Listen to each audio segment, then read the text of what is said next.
أعوذ بالله السميع العليم من الشيطان الرجيم. بسم الله الرحمن الرحيم. الحمد لله رب العالمين والصلاة والسلام على أشرف الأنبياء المرسلين وعلى آله وصحبه ومن تبعه ووالاه. قالوا سبحانك لا علم لنا إلا ما علمتنا إنك أنت العليم الحكيم. قال رب اشرح لي صدري ويسر لي أمري واحلل عقدة من لساني يفقهوا قولي أما بعد. السلام عليكم ورحمة الله تعالى وبركاته. الفاتحة. أعوذ بالله السميع العليم.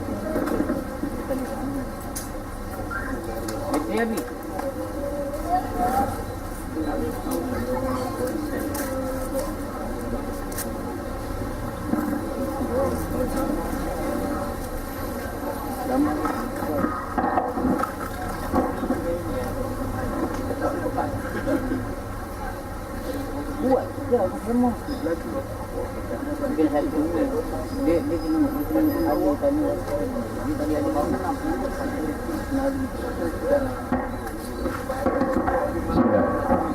Alhamdulillah, alhamdulillah, alhamdulillah, alhamdulillah. Syukur kita pada Allah Subhanahu Wa Taala dengan limpah kurnia nikmat izin inayahnya dapat kita bersama-sama pada malam ini. Dan syukur juga kita pada Allah Subhanahu Wa Taala kita masih lagi diberikan kesempatan, kita masih lagi diberikan kenikmatan oleh Allah Subhanahu Wa Taala. Moga-moga dengan segala yang diberikan oleh Allah Subhanahu Wa Taala ini, insya-Allah akan menjadikan kita di kalangan orang-orang yang beramal saleh hanya semata-mata kepada Allah Subhanahu Wa Taala. Dan insya-Allah dengan amal saleh yang kita laksanakan ini bermula daripada subuh pagi tadi sehinggalah pada malam ini, insya-Allah akan menjadikan kita di kalangan orang-orang yang beriman, yakni orang-orang yang yakin hanya semata-mata pada Allah Subhanahu Wa Taala. Keyakinan dari segi hati kita, keyakinan dari segi perbuatan kita, amalan kita, dan juga keyakinan dari segi lisannya kita, percakapannya kita, yang kita hanya yakin semata-mata pada Allah Subhanahu Wa Taala, yakin kepada qada dan qadar Allah Subhanahu Wa Taala, yakin kepada ketentuan Allah Subhanahu Wa Taala, tanpa kita meninggalkan amal usaha kita untuk kita ini menjadi di kalangan orang-orang yang berjaya, muflihun, orang-orang yang berjaya di dunia dan juga di akhirat. Dan insya-Allah bila mana kita sudah menjadi di kalangan orang-orang yang beriman, moga-moga kita berdoa pada Allah Subhanahu Wa Taala pada malam ini, insya-Allah moga-moga kita ini menjadi pula di kalangan orang-orang yang bertakwa, yakni hanya takut semata-mata kepada Allah, tidak takut kepada makhluk yang lain, tidak takut kepada binatang yang lain, tidak takut kepada manusia yang lain, hanya semata-mata kepada Allah Subhanahu Wa Taala. Dan insya-Allah bila mana kita sudah mencapai tahap ketakwaan kita pada Allah Subhanahu Wa Taala, sekurang-kurangnya Allah akan mempermudahkan urusan kita di padang mahsyar nanti, yang sebelumnya itu kita berurusan di alam kubur, yang mana kita berhadapan dengan para malaikat, iaitu para malaikat Munkar dan Nakir yang akan mempertanyakan soalan-soalan kepada kita. Dan moga-moga insya-Allah kita mampu untuk berjawab di hadapan para malaikat ini, dan moga-moga kita akan dimasukkan ke dalam padang mahsyar dalam keadaan yang menerima syafaat daripada Nabi Rasulullah sallallahu alaihi wasallam, menerima perlindungan daripada Allah Subhanahu Wa Taala, dan sekurang-kurangnya insya-Allah kita akan diberikan kemudahan oleh Allah untuk kita menaiki titian siratal mustaqim, agar kita tidak terjatuh di bawah titian itu, yang mana di bawahnya terletaknya nar jahannam, api neraka Allah Subhanahu Wa Taala. Dan moga-moga insya-Allah kita akan dimasukkan dalam syurga milik Allah, duduk bersama dengan Nabi Rasulullah, duduk bersama dengan para sahabat, dengan para nabi, dengan para rasul-rasul yang lain, insya-Allah. Moga-moga inilah doa-doa kita yang kita mohonkan, yang kita cuba untuk mohon daripada Allah Subhanahu Wa Taala, dan moga-moga dia yang akan diperkenankan, dimakbulkan oleh Allah Subhanahu Wa Taala. Tetap senyum simat teman-teman sekalian, insya-Allah. Sebelum kita menantikan kehadiran Al-Fadhil Ustaz Sri Nur, yang kita akan membicarakan tentang kitab Thariqut Da'wah Bainal Qiyadah wal Junniyah, kita cuba untuk mengkaji pula kitab Qanun Jenayah Syariah enactment dan perundangan menurut sistem keundangan perundangan Islam berdasarkan Al-Quran dan hadis Nabi Rasulullah sallallahu alaihi wasallam.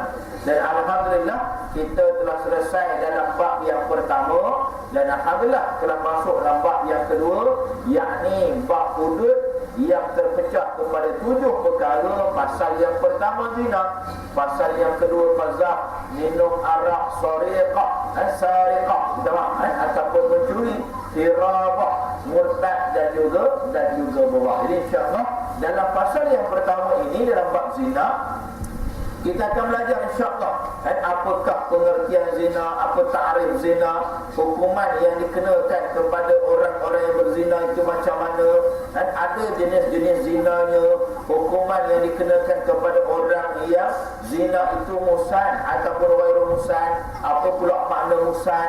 Musan itu bermakna orang yang telah bernikah, orang yang telah berkahwin. Ghairu musan itu bermakna orang yang bujang, lelaki ataupun perempuan yang dirogol ataupun diperkosa. Siapa yang kena jatuh hukum, perempuan itu kena ataupun tidak.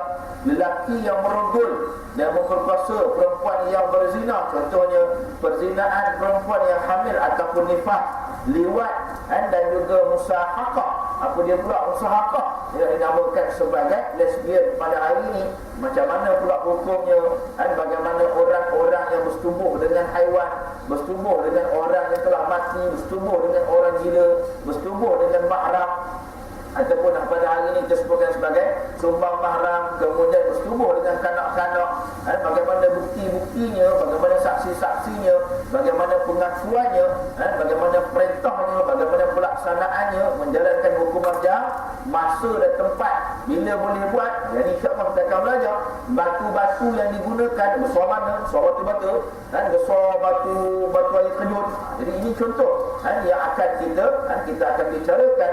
Selain daripada menjalankan hukum sebab dan juga tujuan hukuman sebab itu pasal apa, sebab apa nak laksanakan hukuman sebab, dan juga rejam tadi kita akan bicarakan dalam bab yang kedua ini, dalam pasal yang pertama, yakni dalam perkara zina, dalam muka surat yang ke-25 insya-Allah.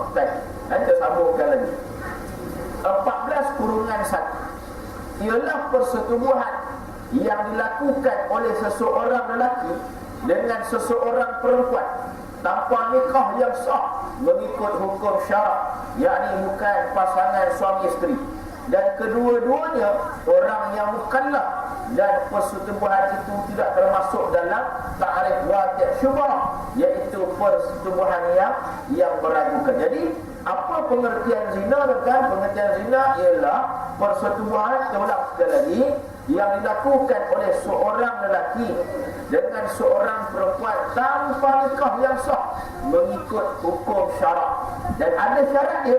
Apa syarat dia? Kedua-duanya perlulah orang-orang yang mukallaf. Apa dia mukallaf? Orang yang telah dipertanggungjawabkan dosa dan juga pahala. Siapa dia? Orang-orang yang telah akil baligh, orang-orang yang telah cukup umur. Dalam kaedah Imam Al-Syafi'i, paling lama orang lelaki yang sudah dikira mukallaf ialah berumur 15 tahun.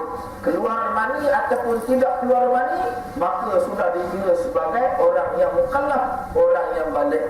Orang perempuan keluar haid ataupun tidak keluar haid, maka jika sudah sampai umur 15 tahun dikira sebagai orang yang mukallaf, orang-orang yang telah dipertanggungjawabkan dosa dan juga pahala. Kemudian apa lagi? Persetubuhan ini tidak termasuk dalam persetubuhan yang meragukan.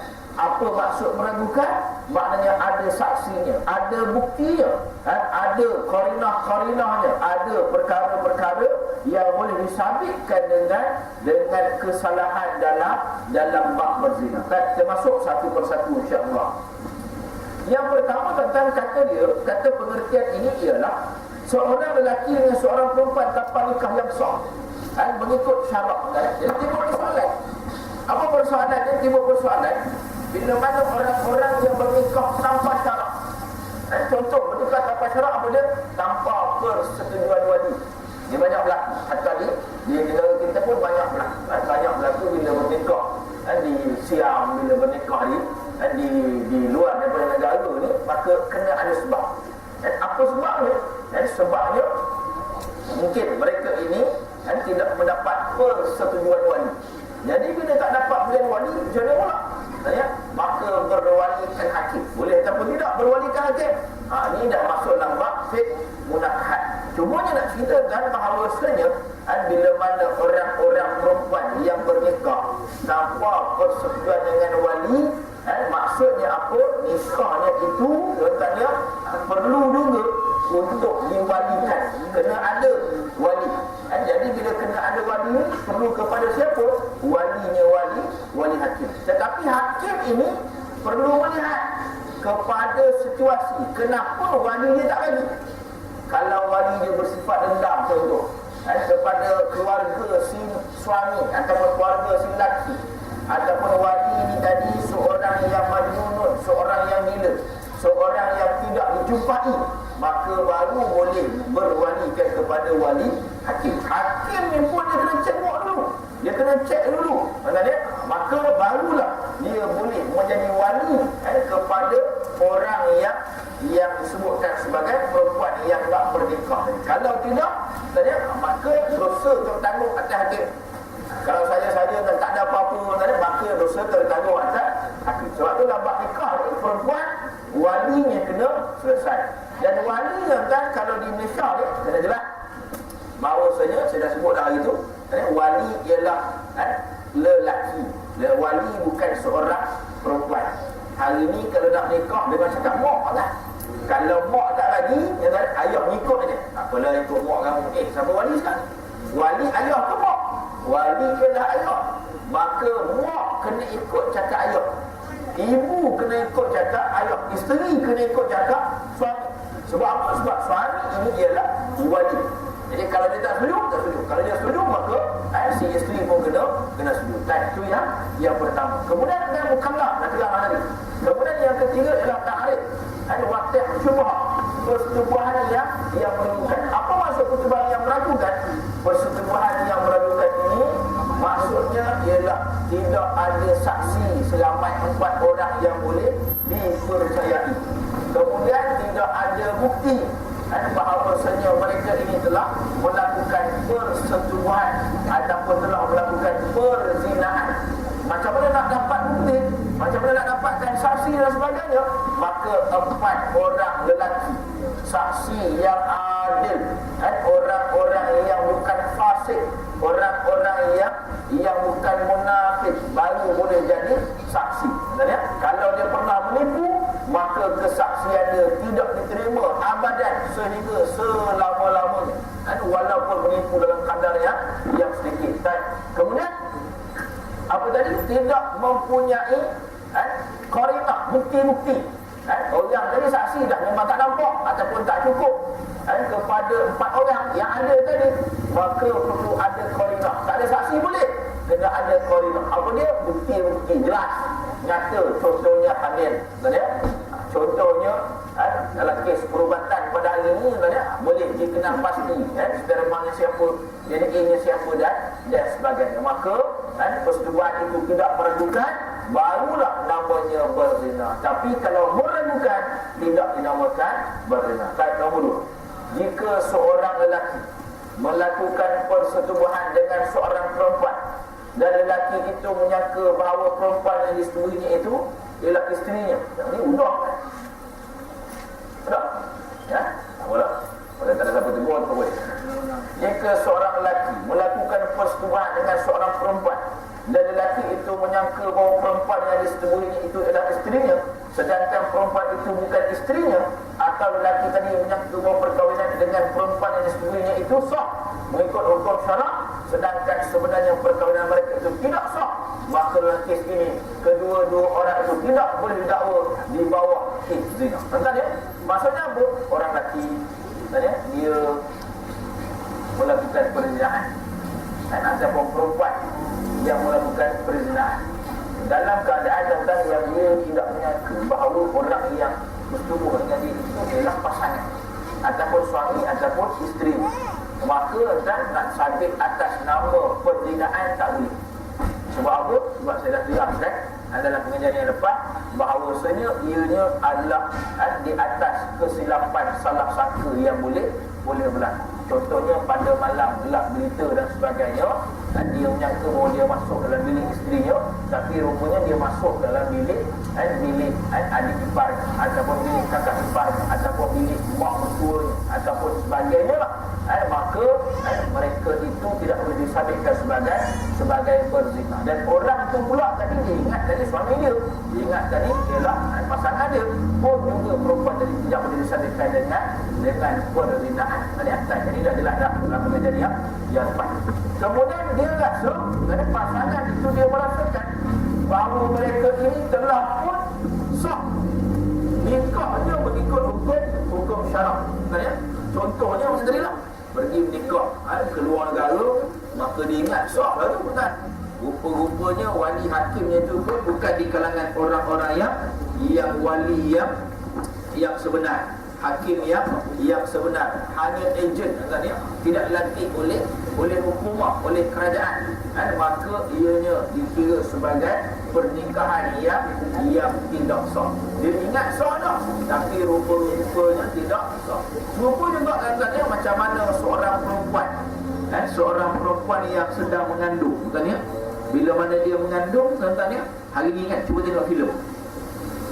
Bila tengok filem, tuan-tuan ya, bila katanya dah mengandung, maka mak ayah akan kata kena nikah. Dalam cerita Melayu kan, cerita Melayu, drama Melayu, tak, bila mengandung kena nikah. Tuan-tuan tengok balik syarat, boleh ke nikah? Perempuan sedang mengandung boleh ataupun tidak nikah. Dalam bab fiqh munakat mana boleh nikah? Nampak, kena selesai dulu saling. Tapi hari ni kalau tengok dalam filem, dalam cerita, tak, bila kena tangkap keluar dan sebagainya, dah mengandung dan sebagainya, suap dah mengandung, maka mak ayah paksa nikah. Sedangkan haram nikah ketika itu. Ini pernah berlaku ke pada Ustaz Kemudian Anda. Masa jadi PTA, saya jadi saksi di pejabat takdir agama ibu. Sebenarnya Ustaz Kemudian pagi telefon saya ada kat mana? Saya kata ada kat sekolah, Alhamdulillah dah high sikit. Tak berapa. Dia pergi rupanya ada kes satu pasangan. Ini cerita dalam 7-8 tahun dulu. Kan ya? Ada kes satu pasangan pakai baju Melayu. Saya sampai-sampai tu tengok ada seorang tu pakai baju Melayu. Elok pakai sapi. Dia kata faham pula ni. Hari ni kan hari Jumaat. Biasanya kalau kita kerajaan ni hari Jumaat dia pakai baju sapi. Tapi itu kan hari Jumaat. Nanti dah pakai baju sapi, tengok ada 3-4 orang kat dalam. Rupanya seorang lelaki umur 18 tahun. Jadi tak dinikahkan pada hari itu. Dia tanya pula Ustaz Kemudian betul sebagai PTA, tanya pula PTA ni dulu ni qadi. Dia istilahnya qadi, hari ni tu PTA, sebentar pegawai takdir agama. Jadi tanya pula mana pengantin perempuan. Katanya tak dapat datang. Kakak dia jawab tak dapat datang. Tak boleh ni, saya tak pernah tanya dulu perempuan ni setuju ke tak setuju. Jadi kata tak boleh datang, tak boleh datang, tak apa, tak teruskan, saya wakil pada wakil pengantin perempuan. Dia desak supaya dilakukan nikah, dilaksanakan akad nikah. Tapi bila kita pertahan, Ustaz Kemudian tetap tak nak nikah tak nak lagi akad, tanya katanya rupanya baru pecah rahsia, pengantin perempuannya berada dalam wad sebab keguguran. Dia gugur, rupanya mengandung. Jadi bila dah mengandung, maka tak nak kena bagi postpone. Tak boleh nikah hari ni, perempuan ni kena dia sampai sihat, datang sini, baru saya boleh tanya. Dan kalau kita tengok hukum mahkamnya boleh, barulah kita akan nikah. Rupanya ambillah doktor bagi 2. Hari itu doktor dah bagi 2, esok datang sekali. Datang sekali lagi, ada laporan perubatannya telah gugur. Kandungan itu telah gugur, baru boleh nikah. Tapi kalau masih dalam kandungan, ada lagi kandungannya, tidak boleh dinikah. Ini dalam bab fiqh munakat. Jadi apa yang diceritakan dalam filem kita pada hari ini, oleh drama kita pada hari ini, tak betul. Bila ada je perempuan mengandung, kena nikah. Ada je perempuan mengandung, kena nikah. Sedangkan ini tidak diajarkan dalam hukum fiqh. Yang ini kena nikah.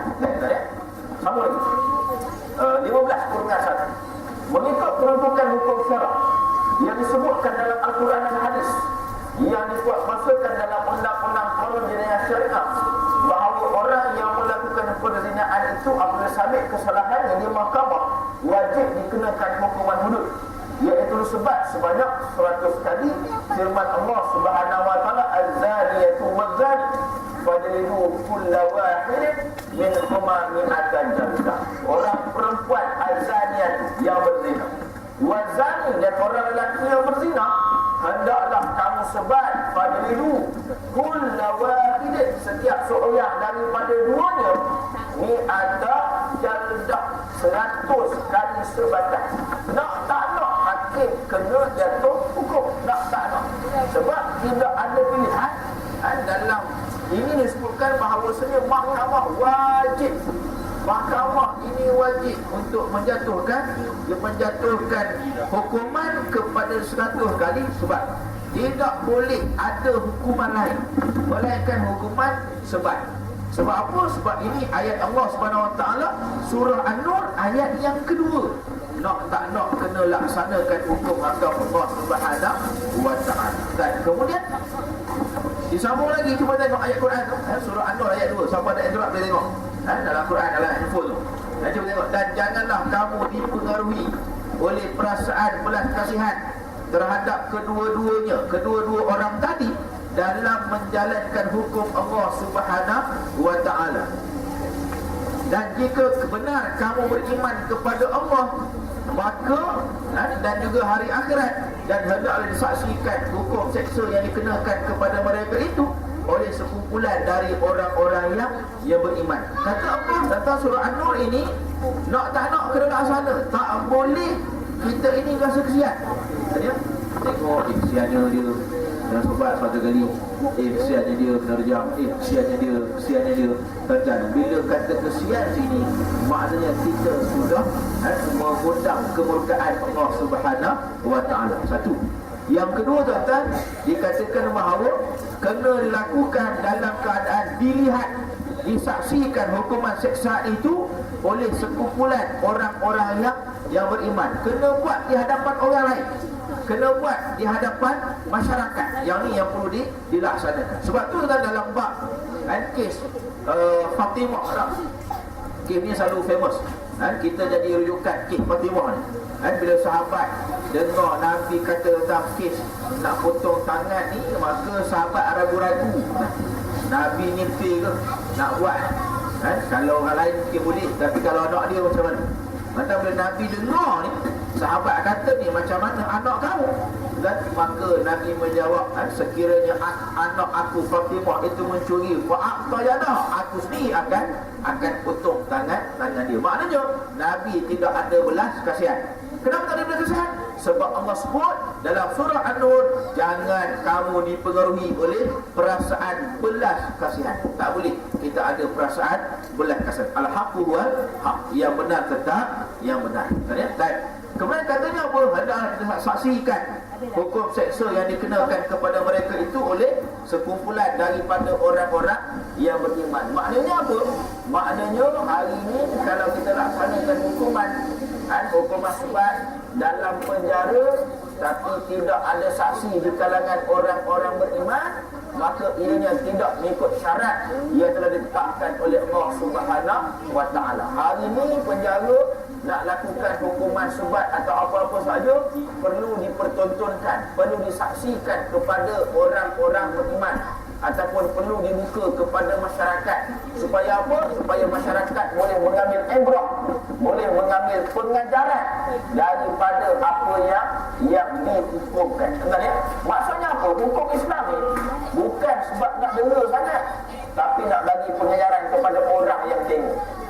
Orang yang kena satu hal tentu dapat pengajaran, orang yang tengok pun perlu dapat pengajaran. Kita tengok kan, tak kena sebat depan orang, malu, sakit dan mana. Jadi kita tengok, takkanlah kita pula nak buat.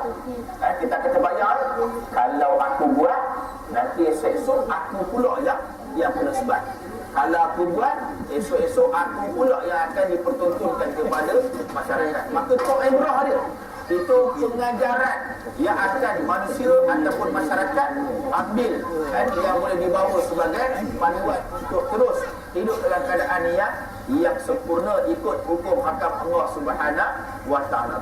Yang kedua, lelaki atau perempuan yang melakukan zina muhsan sebagaimana yang dinyatakan dalam perkara 16/1, wajib dikenakan ke atas mereka hukuman had rejam, iaitu dibaling dengan batu yang sederhana besarnya sehingga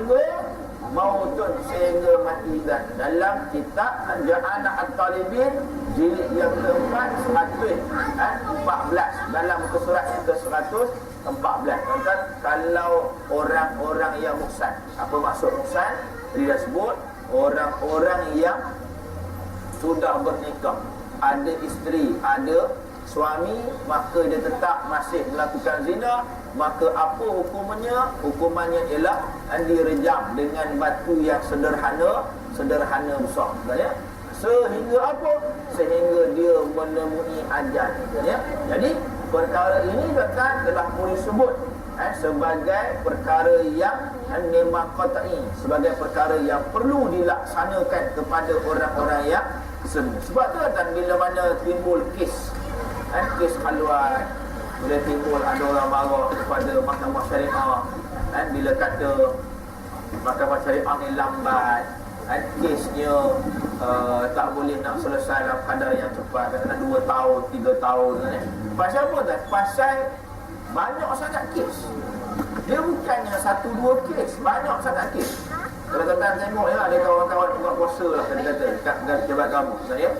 Pegawai buat puasa ni dia bukan dalam jabatan Islam. Baik, ya. Jabatan Islam, kat pihak Islam tu, maknanya itu hanya bahagian pendidikan, bahagian dakwah, bahagian undang-undang keluarga, jabatan mufti kan. Tapi bahagian pengurusan masjid lain, jabat Syazmi ni lain. Dan Syazmi jabat dia kat masjid negeri, tapi dia tetap jabatan kamu, kan? Kemudian kan ya, jabatan penguatkuasa ataupun pejabat kepada penguatkuasa undang-undang agama duduknya kat mana? Jabat lama SPRM, dekat DPR sebelah SUK tu pejabat. Tentang kalau lah ada kawan-kawan di sana, ya, cuba tanya. Tak. Cuba tanya ini berapa lah. Bila agak-agak bicara sikit. Kadang-kadang makan 2 tahun, 3 tahun nak bicara sikit. Pasal apa lama? Pasal banyak sangat, terlalu banyak kes yang menyebabkan kes 1 tak selesai, datang buat kes 2. Kes 2 belum selesai nak buat dokumen, datang dah kes 1.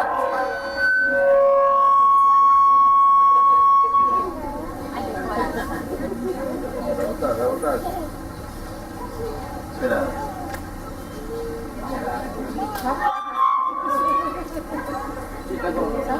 Tak apa, dia dengan awak, tak apa, dengan saya saksi dia tu.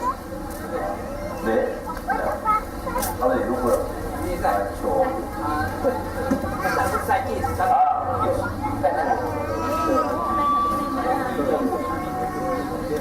Satu malam kadang-kadang sampai 7-8 kes. Tak bayar. Kalau sehari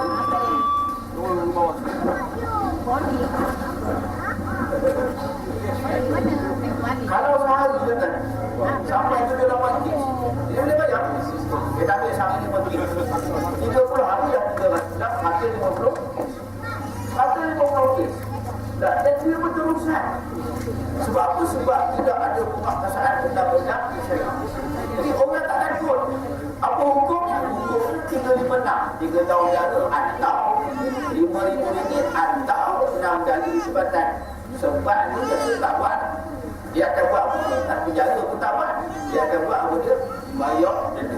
Bayar denda dengan kan kadang-kadang dia boleh berkata kredit dia. Relax je kan? Dia tahu lah. Denda paling banyak RM5,000, dia buat dia. Nah, bila hakim putus dia kata, salah. Denda RM5,000 atau 3 tahun penjara, kan? Dia keluar, dia bayar. Boleh apa? Ada penjara tak? Tak ada penjara. Sebab dia boleh bayar.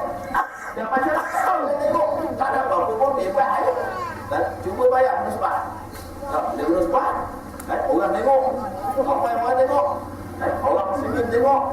Orang Islam semua tengok. Lepas tu iman dan sebagainya. Tengok, malu ke Tuhan. Jadi orang yang nak buat tadi, yang berniat untuk melakukan zina, dia kata fikir pula. Kalau aku buat, aku pula nanti yang orang lain akan tengok. Malu, ada ibrah lah, ada pengajaran lah, ada. Kalau aku buat, nanti aku pula ada sebab sakit tu belakang aku ni. Tak, maka ada ibrah, ada penjara tak? Ada penjara di sisi hukuman yang dilaksanakan daripada hukum hakam Allah Subhanahu wa Ta'ala. Itu bagi orang-orang yang bujang ataupun orang-orang yang ghairu muhsan. Jadi kalau muhsan tadi ini ada kalau muhsan banyak kita belajar. Banyak siapa kita akan belajar dalam pengajian yang akan datang. InsyaAllah. Tiga. Lelaki atau perempuan yang melakukan zina wal muhsan sebagaimana dinyatakan dalam hukuman 16/2 wajib dikenakan ke atas mereka hukuman sebat 100 kali dan buang negeri selama 1 tahun. Sedangkan yang ni yang kita nampak ni, yang kita tahu sebat ada, tapi rupanya ada hukuman kedua. Hukuman kedua ni dia ijbari, dia bukan ikhtiari. Ijbarinya apa dia? Wajibun. Ikhtiari ni apa dia? Ikhtiari ni dia boleh buat pilihan, hakim boleh buat pilihan. Jadilah 3 tahun penjara atau RM5,000 atau 6 kali sebatan. Atau kan? Bila atau, maknanya hakim boleh buat pilihan. Salah satu. Tetapi yang ini 100 kali sebat dan dibuang penjara selama 1 tahun. Dibuang negeri selama 1 tahun dan negerinya berlainan di antara pasangan. Kalau pasangan tadi kena buang ke Kuala Lumpur, maka yang lelaki tak boleh buang ke Kuala Lumpur juga, kena jauh. Mungkin ke Terengganu, mungkin ke Sabah, mungkin ke Sarawak. Ini dalam hukum Islam. Maknanya apa? Bukan sekadar disebat, tetapi perlu dibuang negeri. Sebab apa? Sebab tidak mahu mereka ini mengulangi semula. Kalau duduk dalam kawasan yang sama, kalau duduk dalam tempat yang sama, kalau yang lelaki tahu perempuan duduk mana, perempuan tahu lelaki duduk mana, maka risau akan dibimbangi. Mereka akan mengulangi perbuatan yang sama. Sebab itu perlu dibuang negeri selama 1 tahun tempoh bertenang. Ya. Lepas itu kan, kalau mereka sudah bertaubat sebagainya, nak patah balik ke pasar, tidak jadi sebarang masuk. Kita cuba bayang kes tahun 1950, kes Rasulullah. Aku ramai pun tengok, kita buat tengok. Jadi tadi, kita bayang kalau Rasulullah bola dulu, bukan terok dulu, termasuk kapten terok, dia sabit besar, dia tak salah tu, cuma hakim kata salah. Ya. Jadi kalau Rasulullah pun sabit salah kena buat apa? Takkanlah pula nampak zina dan tak ada buat apa? Tak ada buat itu. Yang dia jelas kan? Maknanya Rasulullah tu bukanlah kata kecil tidak, tapi zina ni lebih besar daripada salah Rasulullah. Tapi Rasulullah pun kena buang apa? Kena buang itu. Maksudnya apa? Zina lagi teruk, kan? Zina ni lebih berbahaya, berbahaya, maka lebih lagi kena buang. Apa rujukannya dalam kitab Kifayatul Ahyar dalam jilid yang kedua untuk surat 178. Dia bukan cakap sengaja, ada dia punya dan 16 turunkan 1. Ya. Zina terbahas oleh 2 jenis. Yang pertama zina muhsan, yang kedua zina wal muhsan. Ya, ini jelas juga ya. Dan muhsan, diulang balik kan, muhsan orang perempuan atau lelaki yang pernah melakukan persetubuhan halal. Maknanya mereka sudah berkahwin, ya, sudah bernikah. Ghairu muhsan, ghairu bukan ya, bukan orang yang berkahwin. Lelaki atau perempuan yang belum pernah melakukan persetubuhan yang halal, maknanya belum pernah berkahwin. Ya, bujanglah tu. Ya, dua. Perzinaan yang boleh dituduh dan didakwa di bawah kesalahan zina muhsan ialah lelaki atau perempuan yang telah balighun, berakal, merdeka dan telah pernah berkahwin, iaitu merasai kenikmatan persetubuhan secara halal. Ini syarat dia. Ya, syarat dia yang pertama ialah mereka ini lelaki atau perempuan yang telah baligh. Kalau mereka belum baligh, maka tidak boleh dituduh mereka dengan tuduhan zina. Contoh apa yang berlaku di Johor. Ya, jadi balik jiran sebelah kan, budak lelaki 8 tahun, dia memasukkan Kata dia memasukkan batang pen ke dalam celup dakwah dalam kepada jiran dia perempuan yang berumur 7 tahun. Ingat kan korban? Kes berlaku kan? 8 tahun dengan 7 tahun. Betul? Boleh sabit dalam kes zina? Tak boleh sabit. Pasal apa? Sebab mereka belum balik. Tapi kalau lelaki tu dah balik ke depannya, mungkin dia belum mukallaf lah. Dia dah balik sana, tapi mungkin dia belum memahami hukum hakam Allah Subhanahu wa taala. Mungkin dia cuba, dia tengok, dia pernah terlihat, dia pernah ternampak dalam CD-CD ataupun dalam video-video dan cerita dan sebagainya, dan maka itu ada pertimbangan hakim yang lain. Cuma nak cerita kan bahawa hanya boleh jatuh hukum tuduh dakwa kepada orang-orang yang telah balik, orang-orang yang telah balik. Kemudian orang-orang yang berakal, orang berakal ni dia tidak gila, dia berakal. Tapi hari ni masalahnya bila sakit salah buat gila. Masalah bila kes bunuh tiba-tiba katanya orang ni tak selamat. Kena cek dengan beredar kalau kita tanya mudah, kita kampus sebenarnya. Betul kita betul kan? Kalau tanya kawan-kawan ni elok aja tak ada apa gila je. Nampak tak? Maknanya apa? Nak melepaskan diri daripada dituduh oleh mahkamah, daripada didakwa oleh mahkamah. Jadi kalau dia tak didakwa oleh mahkamah, dia bahagia. Walaupun kena masuk dalam hospital, bahagia. Tapi selamat. Betul? Kalau dia dituduh, kemungkinan dia akan ditentukan hukuman mati. Ini contoh orang kahwin kan? Dia buat gila, buat mati dan sebagainya. Macam Mursi tak buat? Mursi tak jawab. Husni Mubarak. Betul? Bila dia kalah macam itu, tiba-tiba tumbang masuk hospital. Husni Mubarak. Bila Mursi kena tangkap dan elok orang sebut dia. Pakai spek mata jalan ke hospital. Elok ada makan hari kedua. Bila Mursi kena tangkap kan elok je dia. Nampak tak? Dia tak nak didakwa dalam mahkamah. Dan sampai sekarang kita tak selesai. Berapa tahun lah kan? Husni Mubarak masih belum selesai. Dan sebab dikhabarkan bahawa dia mengalami masalah gangguan kesihatan. Allah Ta'ala. Tapi nanti esok berjawab dengan Allah Subhanahu wa taala. Dan sama lagi. Siapa lagi kan? Orang-orang yang merdeka. Maknanya dia bukan hamba kan? Istilah hamba ni hari ni dia tak ada dah. Kalau zaman dulu ada istilah hamba, sekarang tak ada dah. Alhamdulillah.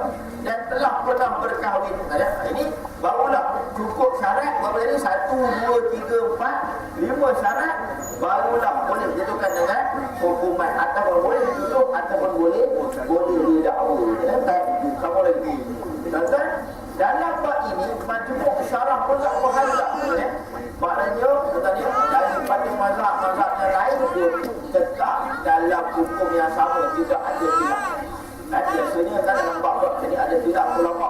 Imam Syafi'i kata lain, Imam Hanafi kata lain. Tapi dalam bab ni semua ulama dan semua ijma' imam mazhab semuanya berpandangan kepada pandangan yang tidak ada khilaf. Dan 16/3 Perzinaan yang tidak cukup syarat yang disebutkan dalam ceraian kurungan 2 tidak boleh dituduh dan didakwa di bawah kesalahan zina muhsan. Tetapi mereka itu boleh dituduh dan didakwa di bawah kesalahan zina ghairu muhsan mengikut syarat-syarat yang dikehendaki oleh syarak. Maksudnya pun tak cukup syarat. Bila dia tak balik, bila dia tidak berakal, dia gila sungguh lah. Dan dia buktikan bahawa dia ni memang gila sungguh, bahawa dia ini katanya pernah menjadi seorang hamba, ataupun ada kes yang macam mana berkahwin tetapi tidak pernah melakukan persetubuhan. Ada kes katanya.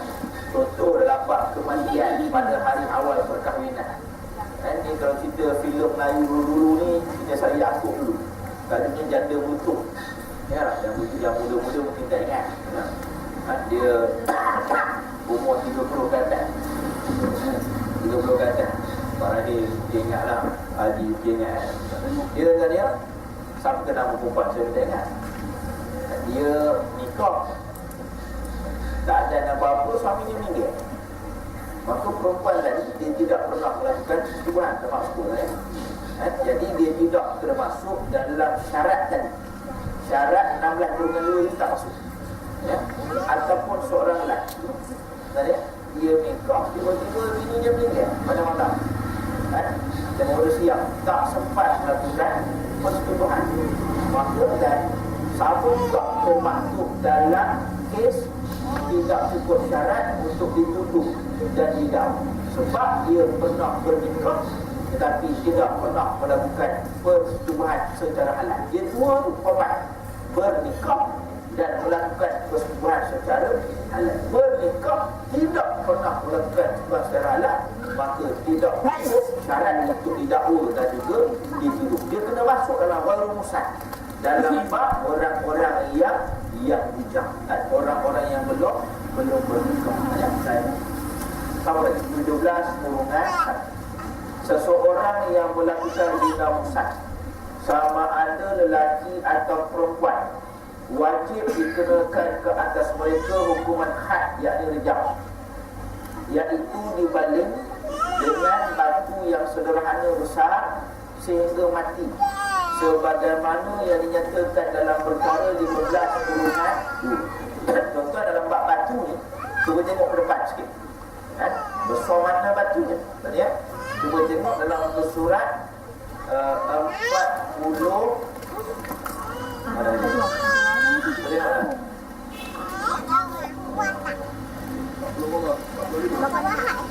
Tengok. Dambur apa tadi? Ni kalau nak buat dambur di sana. Dia bubuh dambur kalau rumusan ke? Mana ke dia? Sebab apa? Lihat tadi ya.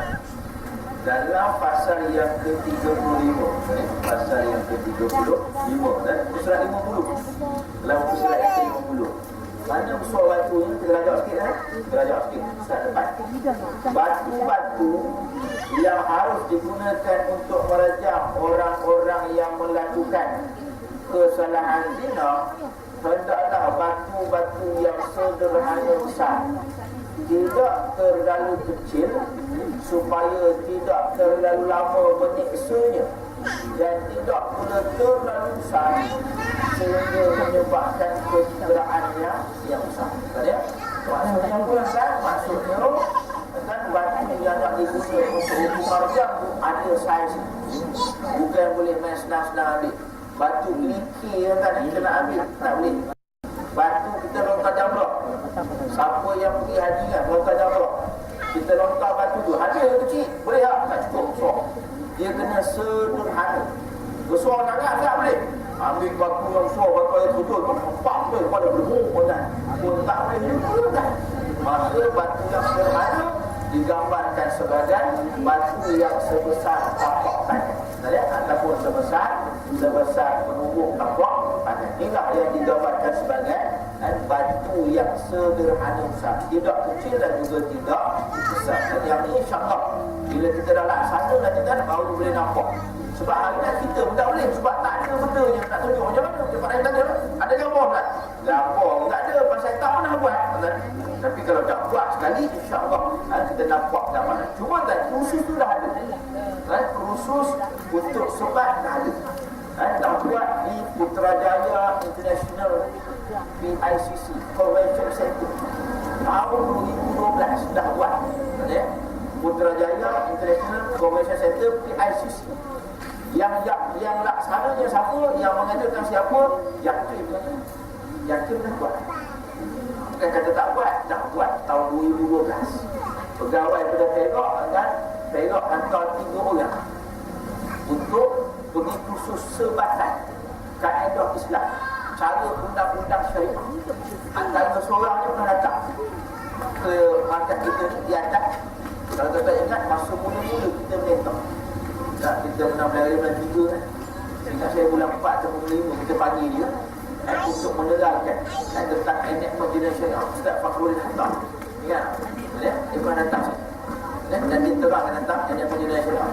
Dia salah seorang wakil Perak yang pergi ke PICC Putrajaya untuk mengambil kursus sebatan yang dianjurkan oleh pihak yakin siapa punya kerajaan. Nampak tak? Maknanya benda itu dah ada tetapi tidak dilaksanakan. Saiznya ada, panjangnya berapa, macam mana cara sebat. Kalau lelaki nak beri keduduk, perempuan nak beri keduduk, semua dah ada dah. Semua dah belajar, semua dah dikhususkan.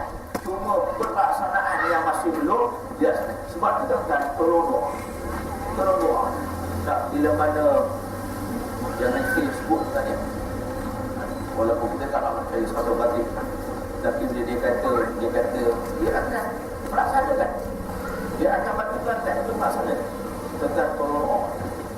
Tak, kot kalau kata bukan semua orang nak tolong, tapi kot dia syukur nak tolong, semua tak nak. Sekurang-kurangnya berjaya juga untuk dilaksanakan. Jadi pelaksanaan kata dia susah. Kata dia nak laksana senang. Kalau kita mengepak pun tidak senang laksana, susah. Pasal apa tak?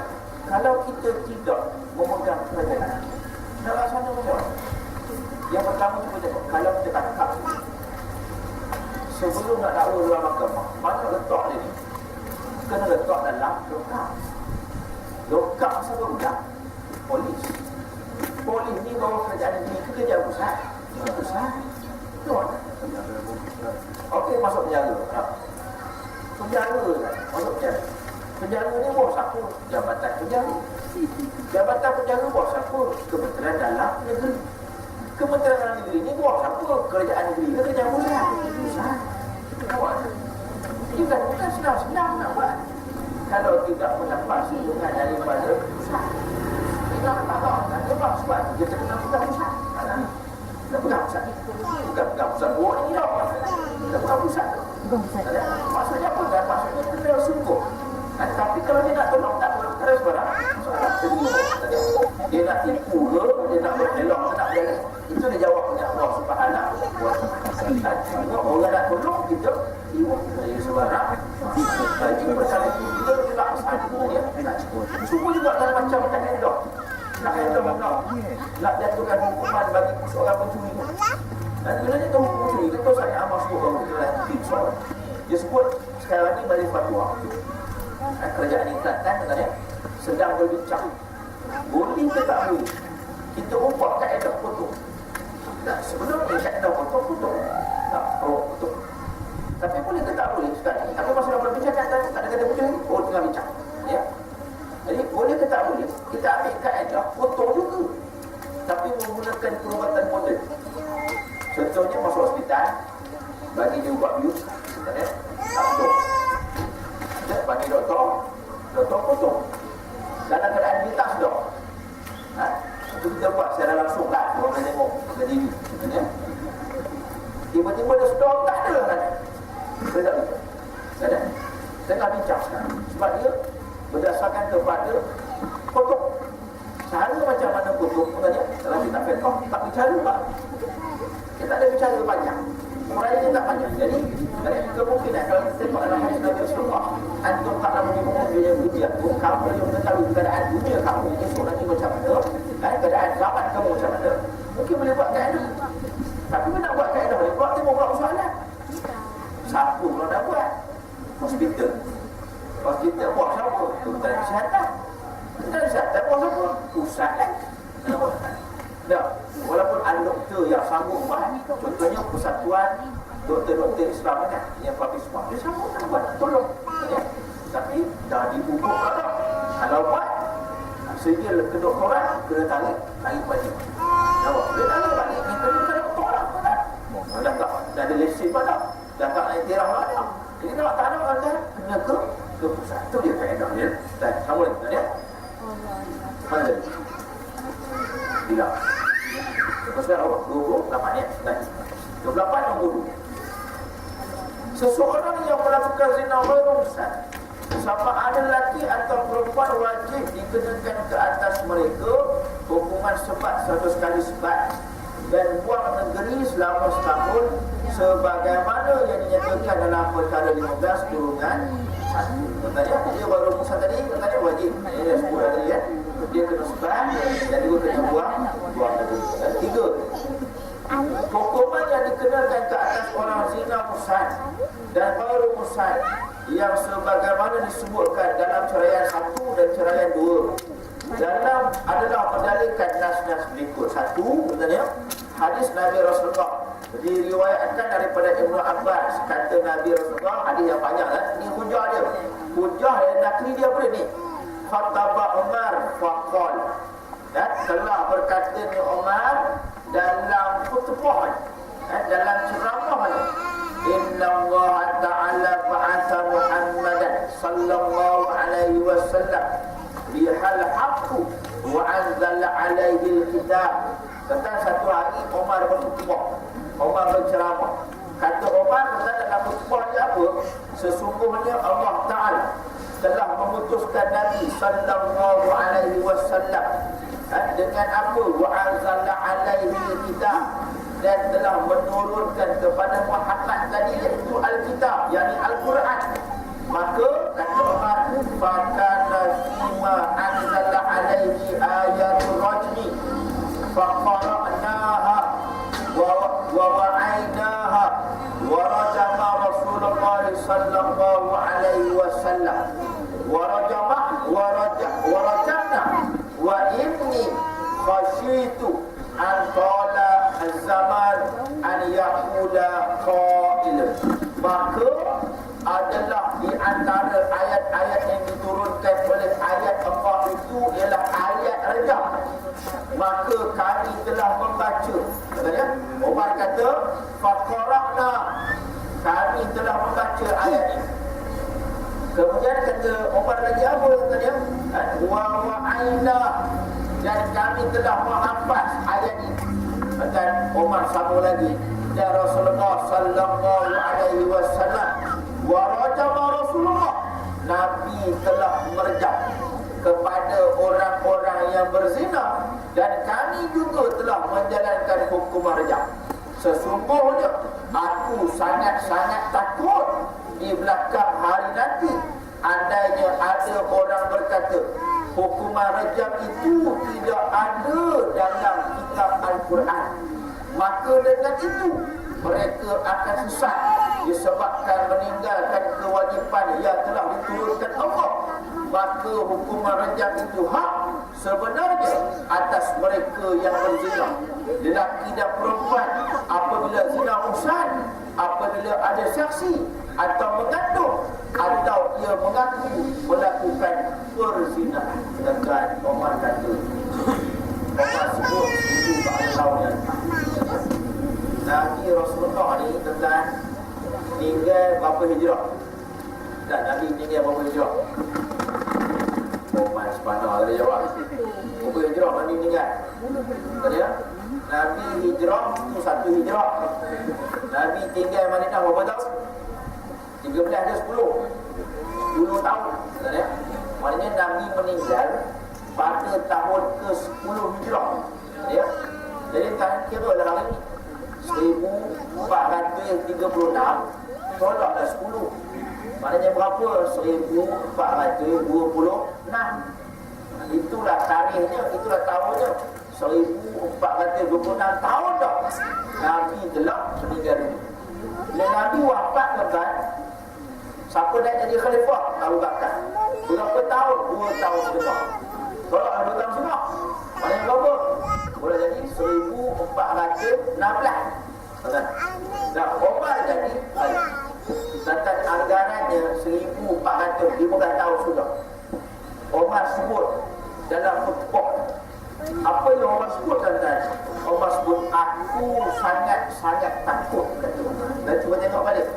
Manajadur rajma fi kataballahi ta'ala fayadalluna bitarkul faridatan anzalaha Allah ta'ala faradu haqqu ala minal rijal wal nisa idza kana muhsanan idza qam mati labinatu aw kana hamlun aw ihtirafu. Nabi Umar kata, aku sangat-sangat takut satu hari nanti ada orang yang kata rejam tidak ada dalam kitab, tentang perkara ini berlaku ataupun tidak berlaku.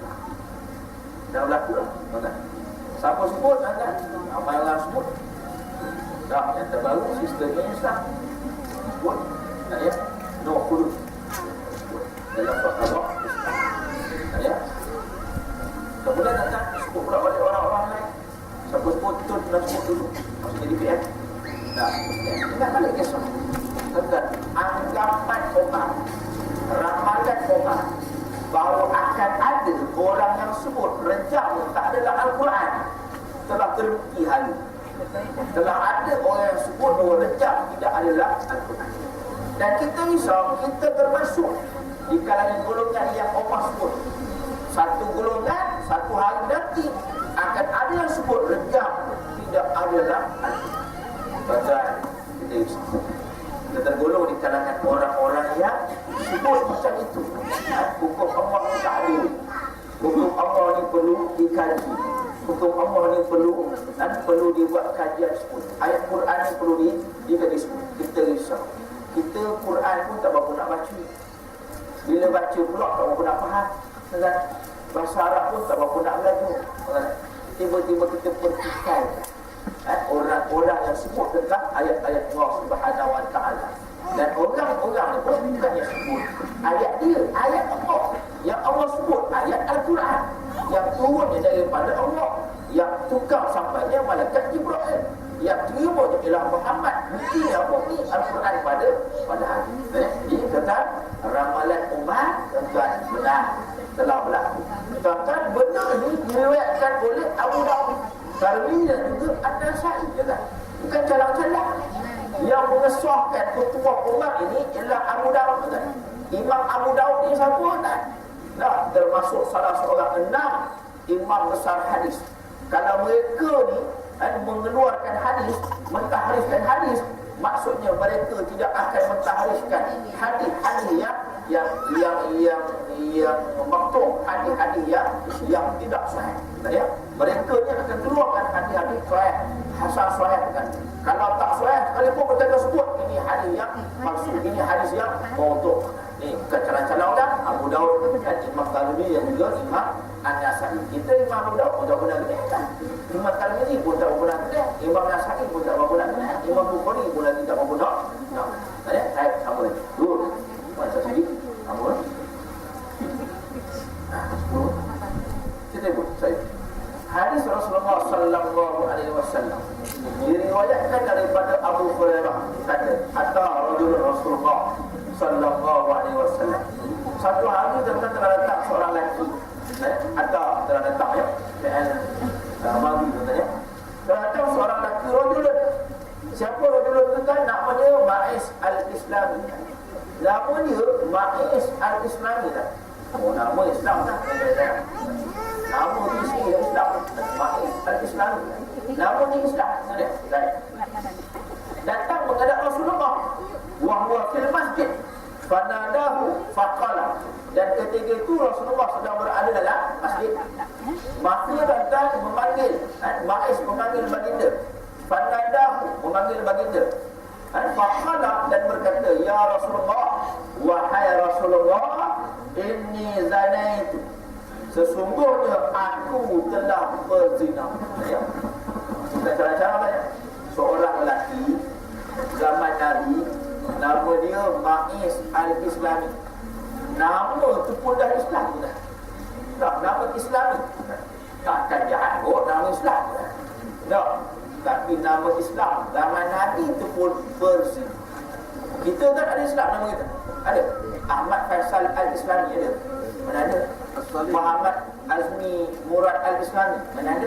Tak ada Islam. Tak, Putih Mun tak ada nama Islam. Ada nama perempuan Islamiah. Ada. Tak ada nama Islamiah. Nur Islamiah ada. Tak ada. Zaman sahabat, zaman Nabi yang kan ada seorang sahabat nama Ma'is Al-Islami. Dan tiba-tiba kan datang ibu Nabi. Mana dahu? Dia panggil Nabi tak? Bukan Nabi panggil dia, dia panggil Nabi. Hebat. Dengan dia kata apa? Ini zanai, aku telah berzina. Dia mengaku dah ya. Kemudian datang Baginda buat apa tadi? Nabi dengar je. Wa a'rada'an. Nabi berpaling dari muka dia. Dia datang Ma'is. Jumpa dengan Nabi. Dia kata, ya Rasulullah, aku dah berzina. Kata, Nabi buat apa? Wa a'rada'an. Nabi berpaling muka. Nabi tak tengok muka Ma'is. Muka Ma'is. Kemudian kata, buat apa lagi? Wa radda'a alaihi arba'a marrah. Kemudian lelaki itu Ma'is tadi dia ulang 4 kali dia sebut benda yang sama. Ya Rasulullah, inni zanaitu. Ya Rasulullah, aku telah berzina. 4 kali dia ulang. Dan 4 kali juga Nabi fa'arada'an. Nabi berpaling, tak nak tengok muka Ma'is. Kenapa letak tu benda? Kemudian apabila lelaki tadi membawa 4 orang saksi ke atas diri, lalu barulah Rasulullah sallallahu alaihi wasallam memanggilnya, lalu bertanya katanya, apa yang Nabi tanya kan? Maka Nabi tanya, abi kaman jununun, adakah kamu ni jununun, seorang gila? Kita bila Ma'is datang, dia kata, Rasulullah aku dah zina. Nanti tak nak tengok muka Ma'is. Ma'is datang lagi, Rasulullah aku dah zina. Nabi pandang kata Ma'is buat ni. Nabi pandang sini, Ma'is buat ni 4 kali dah. Kemudian tadi Ma'is dia dah 4 kali Nabi tak nak dengar cakap dia, bawa 4 orang saksi. Rupanya Ma'is ada saksi ni. Bukan cakap aku, ada 4 saksi. Dia nampak dia telah tadi bawa 4 orang syahadat, 4 orang saksi. Baru Nabi tanya, Abika junun, adakah kamu ni umat orang gila? Dan maka aku jawab Ma'is. Ma'is menjawab, aku tidak gila ya Rasulullah. Qala la, aku tak gila. Qala fahal ahsanat, adakah kamu ini di kalangan orang-orang yang telah musan? Dah kahwin ke belum? Maka lelaki tadi menjawab apa? Faqala na'am, ya, aku telah berkahwin. Maka kata Rasulullah sallallahu alaihi wasallam bersabda, faqala Nabi sallallahu alaihi wasallam, izhabu bihi farjumuhu. Izhabu, kamu semua pergi, kata Nabi. Izhabu, ada waw alif kat hujung. Waw alif ni mana apa? Tentang kalau ngaji bahasa Arab, waw alif ni maknanya jamak. Bila jamak maknanya semua. Kamu semua kena pergi. Izhabu, fi'il apa tu? Fi'il amar. Fi'il amar ni apa dia? Kata perintah. Kamu semua kena pergi. Apa tadi? Nabi sebut farjumuhu, dan kamu kena rejam. Kamu kena rejam Ma'is. Kamu semua ni kena rejam Ma'is. Dan ini juga fi'il amar. Maknanya apa kan? Maknanya ini dalil nakli.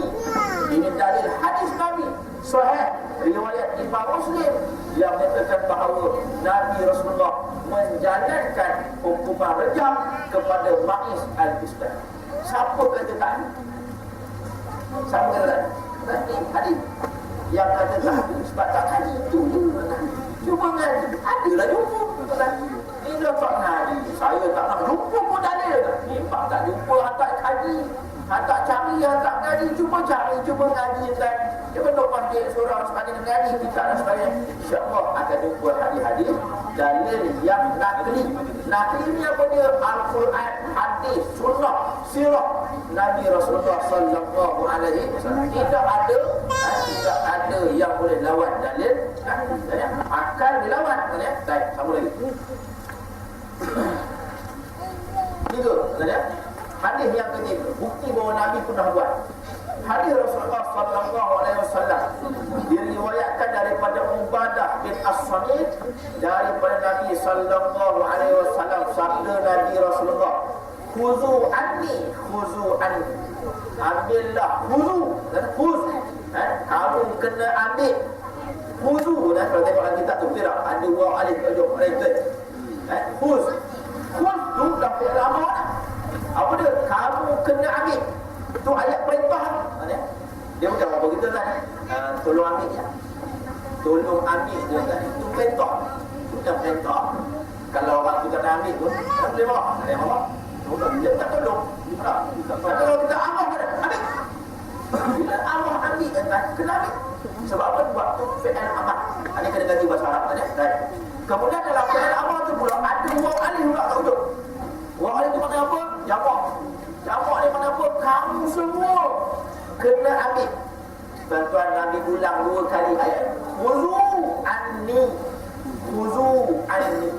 Kamu kena ambil apa yang daripada. Nabi ulang 2 kali.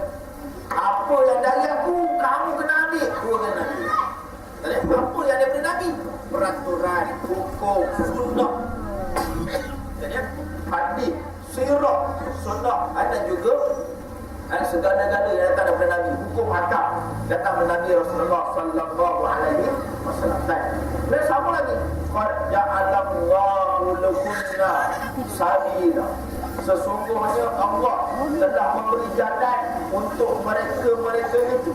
Al-bikru bil-bikri jaladu mi'ati wa nafyu sanad wa al-saymu bis-saymi jaladu mi'ati wa rajul.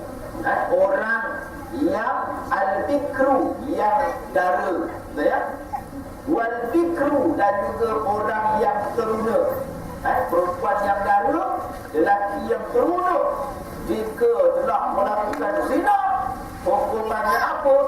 Jildu mi'atin, sebat 100 kali. Tadi ayat Quran mi'at jaldah, katanya 100 kali sebat. Yang Nabi ni pula disebut jildu mi'atin. Nampak terbalik, katanya tadi mi'at jaldah 100 kali sebat, 100 dulu baru sebat. Yang ni Nabi kata jaldu, sebat dulu berapa? 100. Tadi Allah kata 100. 100 apa ya Allah? Sebat. Yang ni takkan Nabi pula kata sebat. Sebat berapa ya Nabi? Ya Rasulullah 100. Ya, ni kata dia. Baik, apa lagi? Dan juga tentang wanaf yu sanatin, kena buah negeri. Berapa lama? Sanatin, setahun. 1 tahun. Katanya. Kemudian hukumannya bagi janda. Katanya. Janda ni maknanya orang perempuan yang telah berkahwin. Katanya. Dan lelaki yang telah berkahwin, maka hukumannya disebat sebanyak 100 kali sebat. Imam Muslim dan Abu Daud telah mentakrifkan hadis ini. Sahih. Bukan hadis maudhu', bukan hadis dhaif. Ini hadis sahih. Sahih insya-Allah. Kita bagi masa sedikit lagi. Dan hadis yang keempat, bukti bahawa ini adalah hukum Allah Taala. Ya. Dan kalau nak berhujah, kena hafal hadis. Tak, bila kita berhujah kawan-kawan kita dan sahabat-sahabat kita, baru orang boleh percaya ada hujah hadis ni benar. Ini bila berhujah tak ada ayat, payah orang percaya tanya. Baik. Tak apa lagi. Daripada tentang Zaid bin Khalid al-Jahani ahlan selalu khususnya. Katanya sami'tu Nabi sallallahu alaihi wasallam ya'muru fi man zana wa lam yahsun jaldu mi'atin wa taghribu 'amin rawahu Bukhari wa Nisa'i. Tanya kata tuan, katanya Zaid bin Khalid al-Jahani, dia kata apa? Ya, saya baca. Kata Zaid al-Jahani ni kata apa? Sami'atu Nabi, aku telah mendengar. Sami'a ni fi'il madhi. Aku telah mendengar. Ini kena jadi usaha juga. Sami'atu, aku telah mendengar Nabi sallallahu alaihi wasallam ya'muru, telah menyuruh, telah mengarahkan fiman, pada sesiapa, siapa sahaja pun, fi pada man sesiapa, zana, orang-orang yang telah melakukan zina. Banyak walam yahsun, dan mereka ini ialah ghairu musan, belum berkahwin, maka jadu mi'atin, dan dijatuhkan jadu sebatas berapa? Mi'atin, 100 kali sebat, wa ta'ribu Amir dan dibuang negeri selama 1 tahun. Hadis riwayat Imam Muslim dan juga An-Nasa'i. Confirm hadis sahih. Tuan-tuan, hari ini dah belajar satu ayat Al-Quran tentang sebat, surah An-Nur ayat 2, dah belajar 4 hadis Nabi Rasulullah. Maknanya tidak ada pertikaian bahawasanya sebat ini tidak adalah hukum Islam. Ini dalilnya surah Nur ayat 2. Hadis tentang yang pertama tadi Kutubahnya Umar, riwayat Abu Daud, Nasa'i dan juga Tirmizi. Hadis yang kedua riwayat Imam Muslim. Hadis yang ketiga riwayat Imam Muslim juga Abu Daud.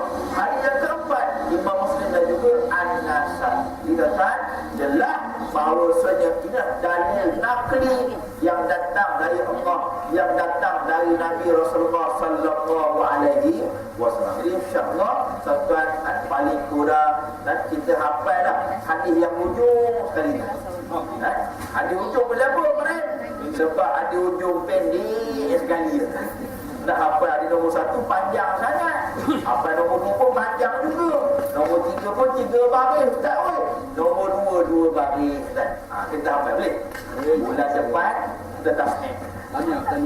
Seorang-seorang tulis dalam buku. Siapa dah hafal tanda raih. Boleh tak? Bulan depan orang tak nak jam. Pasal apa? Pasal dah kena tasnif.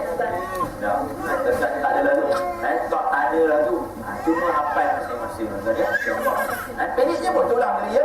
Sami'atun Nabi sallallahu alaihi wasallam ya'muru fi man zana wa lam yahsunu jaldu mi'atin wa taghribu 'amin. Rawahu Bukhari wa Nasa'i. Siapa tak ada buku boleh pinjam dia. Tentu mati. Orang mati kat mana?